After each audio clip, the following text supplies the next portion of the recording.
Hi అంజలి గారు, నా పేరు వెంకట్, 10 టీవీ. హలో అండి.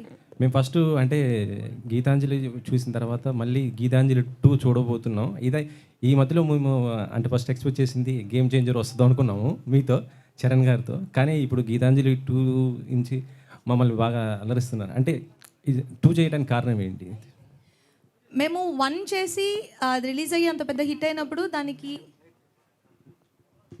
గీతాంజలి తీస్తే ఇది పక్కన పెట్టిన దీనివల్లేనా అది బ్లింక్ సరికొత్త ఎఫెక్ట్లు వస్తున్నాయి ఇవాళ గీతాంజలి వల్ల. గీతాంజలి ఓకే, ఎందుకు చేసామన్నా ఓకేనా? Yeah, I think study. పర్లేదులేండి, మంచి హారర్ ఎఫెక్ట్ వస్తుంది. So Geethanjali part 1 first part release అయ్యి అంత పెద్ద హిట్ అయినప్పుడు మేము పార్ట్ 2 తీయాలి అని అనుకున్నది. కానీ ఇంత లాంగ్ గ్యాప్ ఏంటి అంటే అందరూ బిజీగా ఉన్నారు, అందరూ వర్క్స్లో బిజీగా ఉన్నారు. సో పార్ట్ 2 కూడా కోన గారు చెప్పినట్టు పర్టికులర్గా ఆ పాయింట్ దొరకలేదు ఇప్పటి వరకు. సో ఇప్పుడు గీతాంజలికి ఆ పాయింట్ లాక్ అయిన తర్వాత మేము ఇది డెవలప్ చేసి తీయాలి అనేది మేము డిసైడ్ అయిన ఒక విషయం. సో గేమ్ చేంజర్ వస్తుంది, నెక్స్ట్ వస్తుంది గీతాంజలి 2 తర్వాత. మీ చేతిలో ఒక బొమ్మ ఉంది, ఆ బొమ్మకి మీకు ఏంటి సంబంధం అసలు? ఇవ్వండి, ఇచ్చేయండి.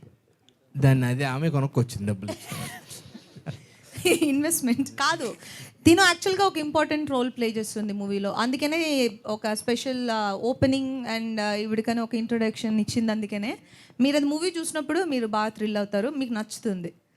ఫస్ట్ పార్ట్లో బ్రహ్మానందం గారి క్యారెక్టర్ కూడా చాలా బాగుంది. ఆయన దీంట్లో లేరు కదా, అంటే ఎందుకు ఆయన తీసుకోలేదా, లేదా ఆయన బిజీగా ఏంటి సార్?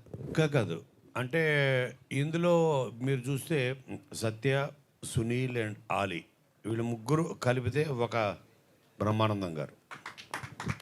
సో ఆ 1 క్యారెక్టర్ని 3 క్యారెక్టర్స్ చేసాం. ఆ 3 క్యారెక్టర్సే వీళ్ళిద్దరు, Ali, Sunil and Satya. Sin గారు, సినిమా అంటే గీతాంజలి సినిమా చూసిన తర్వాత మీకు లాస్ట్ క్లైమాక్స్లో దిల్రాజు గారు ఫోన్ చేశారు కదా, మరి ఆయన ప్రొడ్యూసర్ చేయలేదే, మీరు ఏరే ప్రొడ్యూసర్ చేయించుతున్నారు? ఓ సినిమా చేసాము దిల్రాజు గారితో. దాని తర్వాత కథలు ఉంటుంది, సత్యాన్ని కూడా ప్లాన్ చేస్తాం, సత్యాన్ని కూడా పెట్టి మేము సినిమా ప్లాన్ చేస్తాం. దిల్రాజు గారు ప్రొడ్యూసర్గా ఉంటుంది కథలో, ఉంది అది కూడా.